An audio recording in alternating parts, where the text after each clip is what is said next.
కన్నాను ఇంటికి తీసుకువచ్చిన చక్రి పెట్టెలో దొరికిన లలిత ఫోటో నారాయణ గురించి గుండె పగిలే నిజం తెలుసుకున్న మహాలక్ష్మి అసలేం జరిగిందనేది వీడియోని స్కిప్ చేయకుండా చివరి వరకు చూడండి. పొదరిల్లు రేపటి ఎపిసోడ్స్లో ఏం జరగబోతుందో ముందుగా తెలుసుకోవాలి అనుకుంటే వీడియోని లైక్ చేసి ఛానల్ని సబ్స్క్రైబ్ చేసుకుని పక్కనే ఉన్న బెల్ సింబల్లో ఆల్ పై క్లిక్ చేయండి. చక్రి మహాలక్ష్మి ఇద్దరు ఒకటవ్వాలని మీరు కూడా కోరుకుంటే కామెంట్లో ఎస్ అని టైప్ చేయండి. మొత్తం మీద చూసుకున్నట్లయితే కనుక వాళ్ళ ముగ్గురు తల్లి కన్నా తల్లి ఇద్దరు ఒకటి కాదని, కన్నా తల్లి వల్లే ఆ ఇంటికి తలవంపులు వచ్చాయి అన్న విషయం తెలుసుకున్న కన్నా చాలా బాధపడతాడు. ఇంకా నేను ఇంట్లో ఉండడం అంత మంచిది కాదు అని నిర్ణయం తీసుకుంటాడు. అందరితో పాటు నిద్రపోతాడే గాని తనకు నిద్ర పట్టదు. ఇన్ని రోజులు వీళ్ళంతా నా సొంత అన్నయ్యలు అనుకున్నాను. నేను ఆ తల్లికి పుట్టిన బిడ్డనే అనుకున్నాను. కానీ నేను ఆ తల్లికి పుట్టిన బిడ్డను కాదా? నేను వీళ్ళకి సంబంధం లేని వాడినా? తండ్రి మాత్రమే ఒక్కట, తల్లి కాదా? వీళ్ళంతా నన్ను ఇంత ప్రేమగా చూశారు. వీళ్ళ వల్ల ఈ ఇంటికి నా తల్లి వల్ల ఈ ఇంటికి చెడ్డ పేరు వచ్చింది. నేను ఇంట్లో ఉండడం కరెక్ట్ కాదు అని కన్నా బాధపడి రాత్రికి అక్కడి నుంచి వెళ్ళిపోతాడు. ఇంకా అర్ధరాత్రికి మెలకు వచ్చి చూసేసరికి కన్నా కనిపించకపోవడంతో బయటికి వెళ్ళాడేమోనని బయట చూస్తే బయట కనిపించడు. ఈ లోపు చక్రి మిగిలిన వాళ్ళని నిద్రలేపి అన్నయ్య కన్నా కనిపించట్లేదనేసరికి ఎక్కడికి వెళ్ళాడు రా అనగాని ఏమో అన్నయ్య తెలియడం లేదు, ఎక్కడికి వెళ్ళాడో ఏంటో కానీ తెలియడం లేదు అంటూ ఇంకా హడావిడి చేస్తూ మొత్తం ఇల్లంతా వెతికేసరికి ఈ లోపు మహాలక్ష్మి లేచి వస్తుంది. కన్నాన్ని చూసారా అనగానే కన్నా ఎక్కడికి వెళ్తాడు అనగానే ఏమో తెలియదు, కనిపించట్లేదు. బహుశా వాడు మీ కన్న తల్లికి పుట్టిన బిడ్డ కాదు అని తెలిసి వాళ్ళమ్మ వల్లే తలవంపులు వచ్చాయి అని బాధపడి వెళ్ళిపోయాడేమో. వెళ్ళి కన్నాను వెతకండి అనగానే అందరూ అన్ని వైపులకి వెళ్తారు. ఎంతసేపటికి ఎవరు ఏమీ చెప్పకపోవడంతో మహాలక్ష్మికి ఒకటి గుర్తొస్తుంది. కన్నాకు ఎప్పుడైనా సంతోషం అనిపించినా లేక ఏదైనా చిన్న బాధ అనిపించినా ఒక చోట కూర్చొని బాధపడుతూ ఉండడం కన్నాకు అలవాటని కన్నా ఒకసారి మహాలక్ష్మికి చెప్తాడు. చెప్పేసేసరికి కన్నా అక్కడే ఉన్నాడేమో అన్న అనుమానంతో అక్కడికి వెళ్తుంది. అక్కడికి వెళ్ళేసరికి అక్కడ కూర్చుని బాధపడుతూ ఉంటాడు. ఒరే కన్నా అని చెప్పనగానే వెనక్కి తిరిగి చూస్తాడు. వదినా నువ్వేంటి ఇక్కడ అనేసరికి నువ్వేంట్రా ఇక్కడ? అసలు నిన్నెవరు బయటికి రమ్మని చెప్పారు? నువ్వు బయటికి రావడం ఏంటి? అసలు ఏం ఆలోచిస్తున్నావురా కన్నా? నువ్వు లేకపోతే వాళ్ళు సంతోషంగా ఉంటారనుకుంటున్నావా? నీతోటే వాళ్ళు సంతోషాన్ని వెతుక్కుంటున్నారు. నువ్వు లేకపోతే వాళ్ళు ఎలా సంతోషంగా ఉంటారు? అది అర్థం చేసుకోకుండా నువ్వు అక్కడి నుంచి ఎందుకు వచ్చావురా కన్నా? అసలు నువ్వు రావాల్సిన అవసరం ఏముంది అంటూ మాట్లాడేసరికి లేదొదినా, నేను ఆ ఇంట్లో ఉండడం కరెక్ట్ కాదు. నా తల్లి వల్ల ఆ ఇంటికి తలవంపులు వచ్చాయి. నేను ఆ ఇంట్లో ఉండడం కరెక్ట్ కాదు. నేను ఆ ఇంట్లో ఉండలేను అంటూ మాట్లాడడంతో నీకేమైనా పిచ్చి పట్టిందా?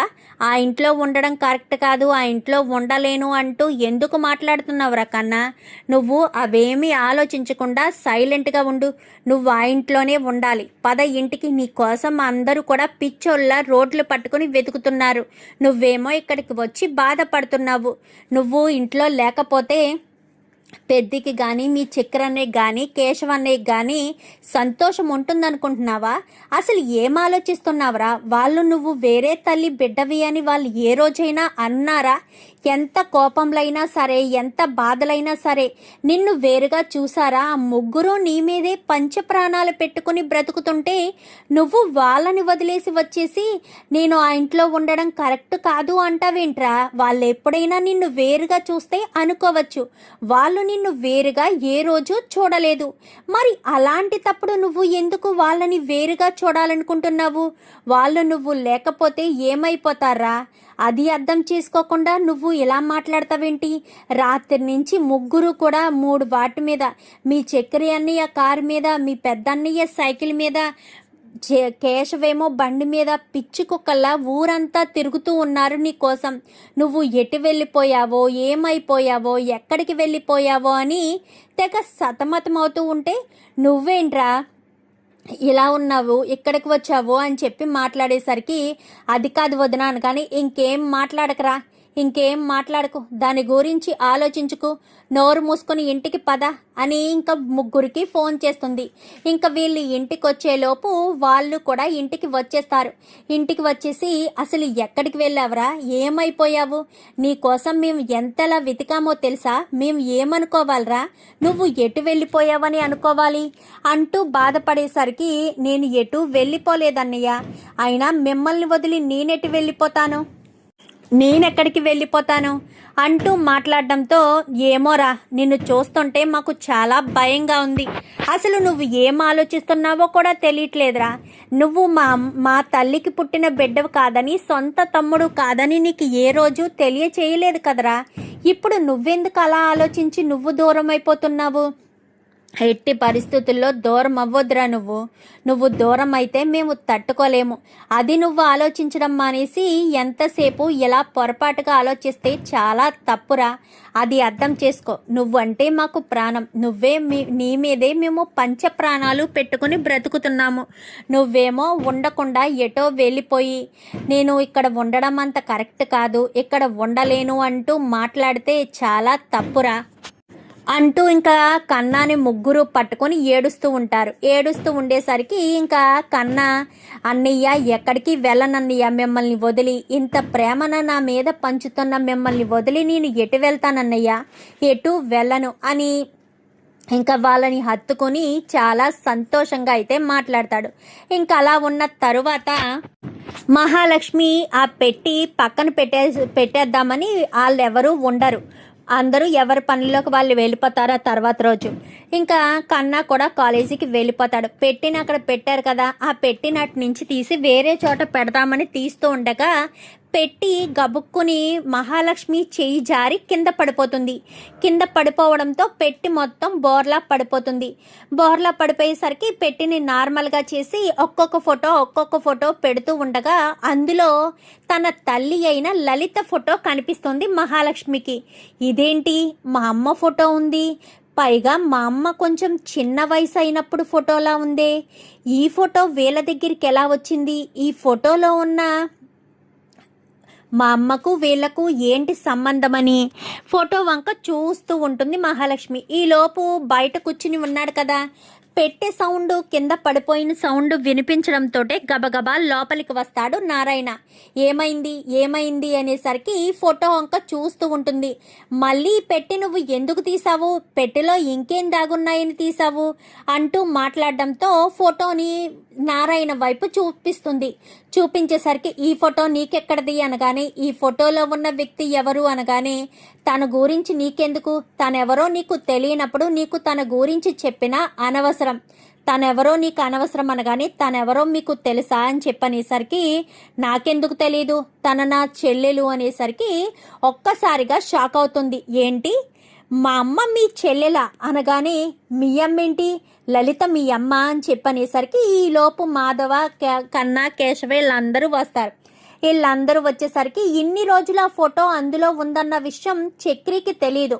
ఎందుకంటే చక్రికి తెలుసుంటే మహాలక్ష్మి వాళ్ళ అమ్మను చక్రి చూశాడు కదా, సో గుర్తుపట్టేవాడు. ఆ ఫోటోని చూడడు.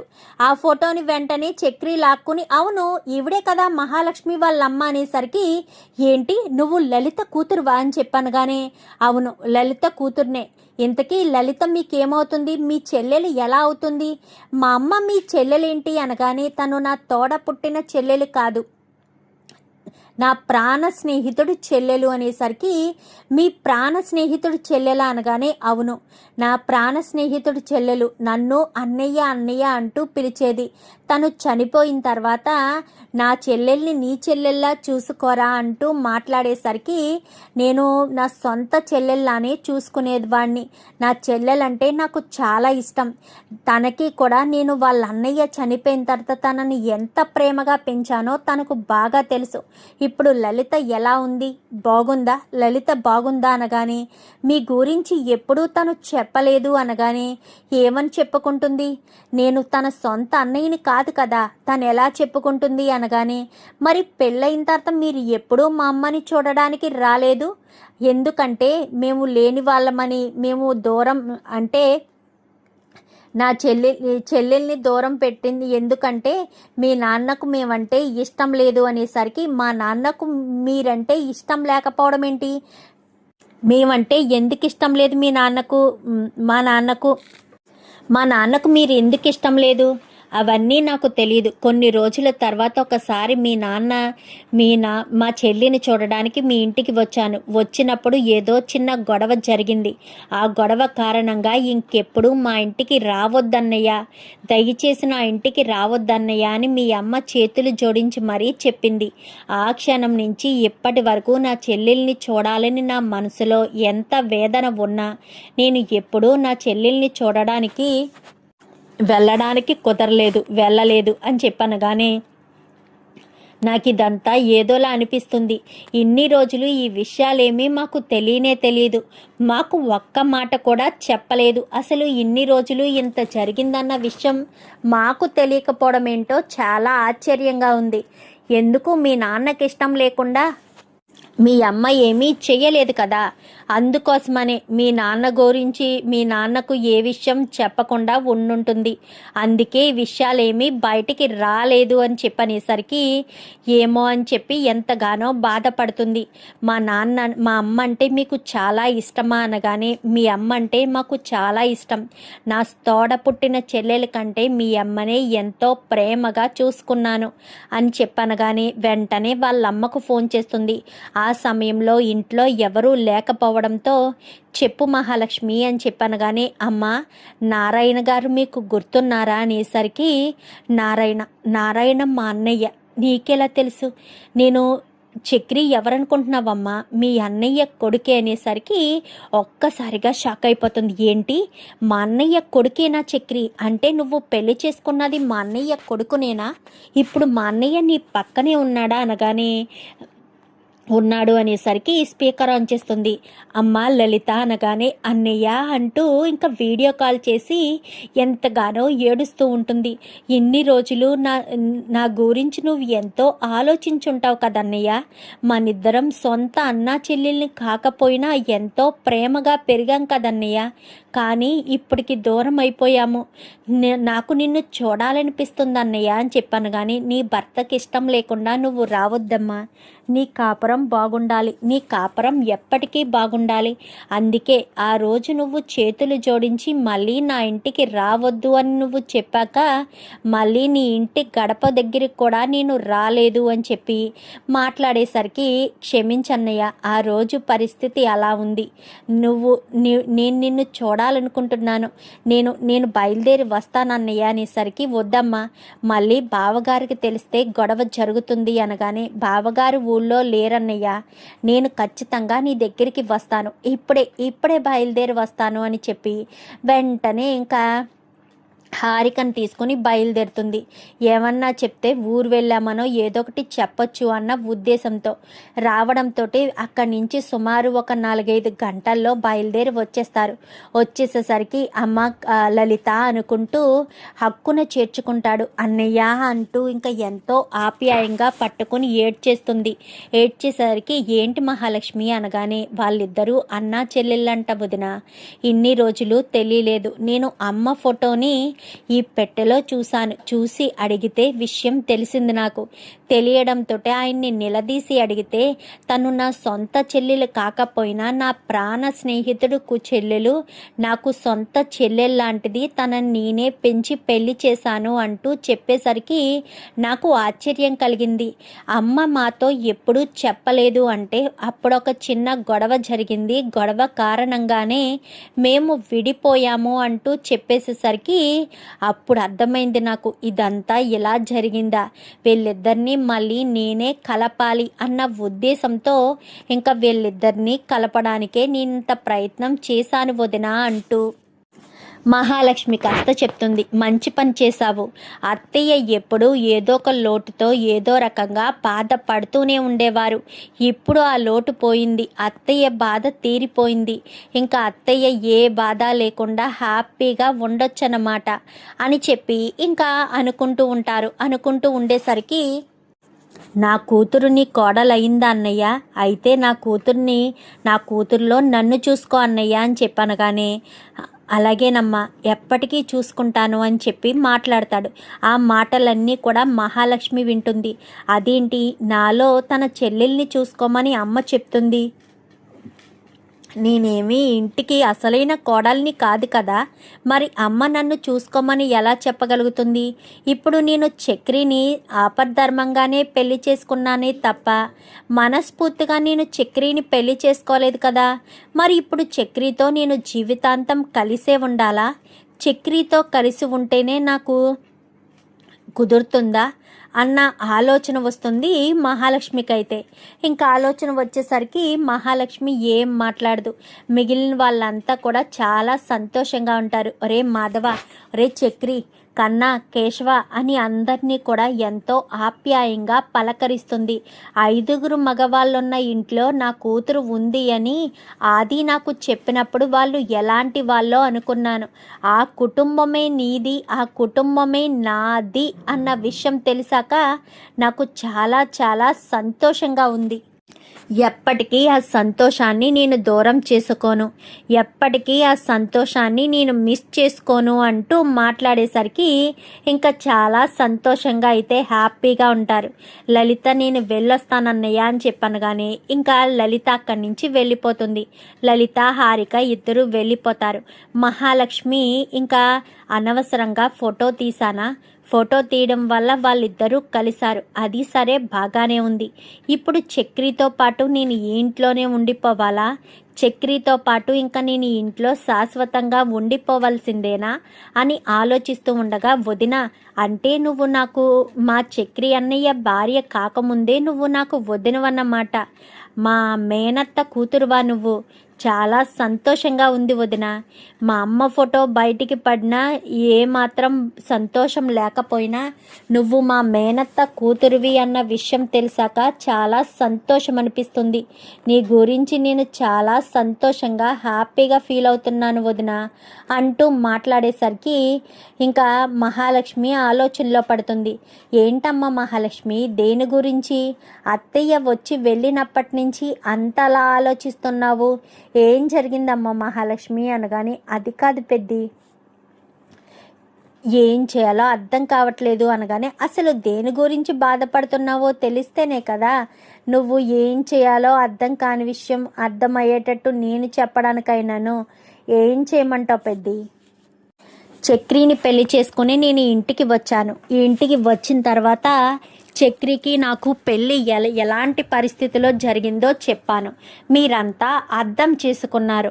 సరే, అర్థం చేసుకున్నారు కదా అనుకుంటే ఇప్పుడేమో అమ్మొచ్చి నాలోనే నీ చెల్లెల్ని చూసుకో అన్నయ్య అంటూ మామయ్యకి చెప్పి వెళ్ళిపోయింది. ఇప్పుడు నేను ఏం చేయాలి? ఏ రకంగా ఈ ఇంట్లో ఉండాలి అని అనుకోవాలి? నేను ఈ ఇంట్లో ఉండాలి అంటే కుదరదు కదా. ఈ ఇంట్లో కోడలిగా, ఇంట్లో దీపం పెట్టడానికి, అన్నయ్య చెల్లెలుగా ఉండిపోవడానికి ఎలా కుదురుతుంది, ఎలా సెట్ అవుతుంది? అందుకే నాకు ఏమీ అర్థం కావట్లేదు. ఈ ఇంట్లో కోడలుగా ఉండే స్థానం నాకు ఉందా? ఆ స్థానం నాకు ఉండి నేను ఉండగలనా? ఏంటో ఏమీ అర్థం కాని పరిస్థితుల్లోనే నా బ్రతుకు చిక్కుపడిపోయి ఉండిపోయింది పెద్ది. ఎటూ తేల్చుకోలేని పరిస్థితిలో ఉన్నాను. ఒక మాట చెప్తాను, తప్పుగా అనుకో కదమ్మా మహాలక్ష్మి. అసలు నీకు మా చక్రి అంటే ఎందుకు ఇష్టం లేదు? చక్రిని నువ్వు పెళ్లి చేసుకున్నావు, హెల్ప్ చేశాడు అన్న ఉద్దేశంతో చూస్తున్నావే తప్ప నీ మెడలో తాళి కట్టిన భర్తగా ఎందుకు చూడట్లేదు? పెద్దలు ఎప్పుడో ఒక మాట అంటారు, పైన రాసిపెట్టి ఉంటేనే కానీ కింద 3 ముళ్ళు పడవని. దేవుళ్ళు శివుడాజ్ఞ లేనిదే చీమైనా కుట్టదు అంటారు కదా. మరి మీ ఇద్దరికీ పెళ్ళి జరగడానికి ఆ దేవుడు ఆజ్ఞ ఇవ్వలేదంటావా? ఆజ్ఞ ఇవ్వకుండానే పెళ్ళి జరిగిందంటావా? ఒక్కసారి ఆలోచించుకో అమ్మా. మీ పెళ్ళి ఆ భగవంతుడు ఆశీస్సులతోనే జరిగిందేమో, అది నువ్వు తెలుసుకోలేకపోతున్నావేమో. ఒక్కసారి ఆలోచించమ్మా. మీ ఇద్దరికీ పెళ్ళి జరిగి ఇంట్లోకి వచ్చారు. ఈ ఇంట్లోకి వచ్చాక కొన్ని మంచి విషయాలు జరిగాయి. మరి ఇంతలాంటి మంచి విషయాలు జరిగినప్పుడు నువ్వు ఇంటి కోడలుగా ఉంటేనే కదా బాగుంటుంది. నువ్వు ఇంటి కోడలుగా ఉండను అని అనడానికి కూడా ఎలాంటి ఆస్కారం లేదు కదా. ఆలోచించు. చక్రిని ఒక వ్యక్తిలా కాకుండా నీ మెడలో తాళి కట్టిన భర్తలా చూడు మహాలక్ష్మి. అప్పుడు నీకే అంతా అర్థమవుతుంది. అప్పుడు అంతా బాగుంటుంది, అంతా సెట్ అవుతుంది. ఆలోచించు. ఏదైనా మన ఆలోచనలో దాన్ని బట్టే ఉంటుంది. మనం ఎలా ఆలోచిస్తే ఆ రకంగానే ఉంటుంది. మనం ఆలోచించే ప్రవర్తన బట్టి, ఆలోచించే విధానాన్ని బట్టి మన జీవితం మారుతుందేమో. ఒక్కసారి ఆలోచించవచ్చు కదా. చక్రిని భర్తగా అనుకోవచ్చు కదా అంటూ ఇంకా పెద్ద చెప్పేసరికి మహాలక్ష్మి ఆలోచనలో పడుతుంది.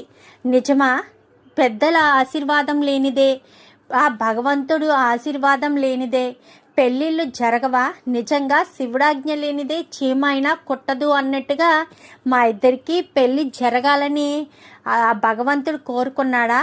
ఆ భగవంతుడు కోరుకోవడం వల్లే మా ఇద్దరికి పెళ్ళి జరిగిందా, లేదంటే పెళ్ళి జరిగేది కాదా అంటూ ఇంకా మహాలక్ష్మి పలు రకాలుగా పలు విధాలుగా ఆలోచించడం మొదలు పెడుతుంది.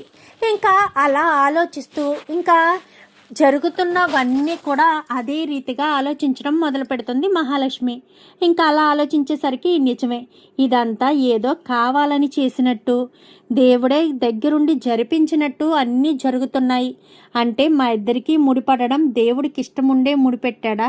ఇప్పుడు నేను చక్రిని భర్తగా అంగీకరించే ముందుకు సాగాల? నా జీవితంలో నేను ఏదైనా సాధించాలంటే నా పెళ్లి తర్వాతే సాధించాలని రాసి పెట్టుందా? అందుకే చక్రిని పెళ్లి చేసుకున్నానా ఏంటి అన్న ఆలోచనలో మహాలక్ష్మి కాస్త ఉంటుంది. ఇంకా అలా ఉన్న మహాలక్ష్మి ఏం చేయాలో అర్థం కాక తనలో కొద్దిగా మార్పు తీసుకురావాలా అన్న ఆలోచనకు వస్తుంది. ఎందుకంటే కన్నా ఇంట్లోంచి వెళ్ళిపోతానంటే బాధపడుతున్నాడు. అలా అని ఇంట్లో ఉండాలి అన్నా ఉండలేకపోతుంది. ఏమో, ఏదో బంధం ముడిపడితేనే కానీ ఇంట్లో ఉండలేనేమో. మా ఇద్దరికి ఈ రకంగా ముడిపెట్టి నన్ను ఇంట్లోకి తీసుకొచ్చి ఆ భగవంతుడు పడేశాడేమో. ఈ ఇంటికి శాపం ఉందన్నారు కాబట్టి నన్ను ఇంట్లోకి తీసుకొచ్చి ఆ శాపాన్ని తొలగిపోయేటట్టు చేశాడేమో అని ఆలోచిస్తూ మహాలక్ష్మి కాస్త ఉండేసరికి ఏంటమ్మా మహాలక్ష్మి, దేని గురించి అంత అలా ఆలోచిస్తున్నావు అనగాని, నువ్వు చెప్పిన మాట గురించి ఆలోచిస్తున్నాను పెద్ది. ఇద్దరి జీవితాలు ముడిపడ్డాయి అంటే ఆ భగవంతుడు అనుకుంటేనే కానీ ముడిపడవు అని చెప్పావు కదా, దాని గురించి ఆలోచిస్తున్నాను. నిజంగా నువ్వు చెప్పినట్టు మా ఇద్దరి జీవితాలు ఆ భగవంతుడు ముడివేశాడా? అందుకే మా ఇద్దరి జీవితాలు ముడిపడ్డాయా? చెప్పు పెద్ది, నువ్వు చెప్పింది నిజమేనా, లేక నా మనసు మార్చడం కోసం చెప్పావా? మనసు మార్చడం కోసం నేను అబద్ధాలు చెప్తానా? నువ్వు ఇంట్లో అడుగు పెట్టినప్పటి నుంచి నీకు ఎప్పుడైనా నేను అబద్ధం చెప్పానా? నిజాలే చెప్పాను కదా. మరి అలాంటిటప్పుడు నేను అబద్ధం చెప్పాను అని ఎందుకు అనుకుంటావు? అర్థం చేసుకోలేని చిన్నపిల్లవైతే కాదు కదా మహాలక్ష్మి. నువ్వు పెద్దదానివి, ఎదిగిన దానివి. నువ్వు చిన్నపిల్లవైతే నేను అనుకుంటాను, చిన్నపిల్లవి కాదు కదా. మరి అలాంటిటప్పుడు నిన్ను నేను ఎందుకు తప్పు పడతాను? తప్పు పట్టలేను, తప్పు పట్టను కూడా అంటూ మాట్లాడడంతో, నిజమే పెద్ది, నువ్వు చెప్పింది కూడా నిజమే. నిజంగా ఇన్ని రోజులు నేను తెలుసుకోలేకపోయాను. నాకు ఈ ఇంటితో చక్రితో ముడిపడి ఉంటుంది, అందుకే మేమిద్దరం ఒకటై ఉంటాము అని చెప్పి ఇంకా మహాలక్ష్మి ఆలోచనలో పడుతుంది. ఇంకా తన తల్లి ఫోటో ఎప్పుడైతే దొరికిందో, తన తల్లికి ఇంటికి సంబంధం ఉంది కాబట్టి, తన తల్లి ఇంటికి దూరమైంది కాబట్టి, తనని ఆ భగవంతుడు ఈ ఇంటికి మళ్ళీ తన తల్లి రూపంలో దగ్గర చేశాడు అన్న ఆలోచన అయితే మహాలక్ష్మిలో స్టార్ట్ అవుతుంది. చూద్దాం మరి రాబోయే ఎపిసోడ్స్లో ఇలాగే జరగాలని మీరు కూడా కోరుకుంటే వీడియో నచ్చితే లైక్ చేసి ఛానల్ని సబ్స్క్రైబ్ చేసుకుని పక్కనే ఉన్న బెల్ సింబల్లో ఆల్ పై క్లిక్ చేయండి. Thank you for watching.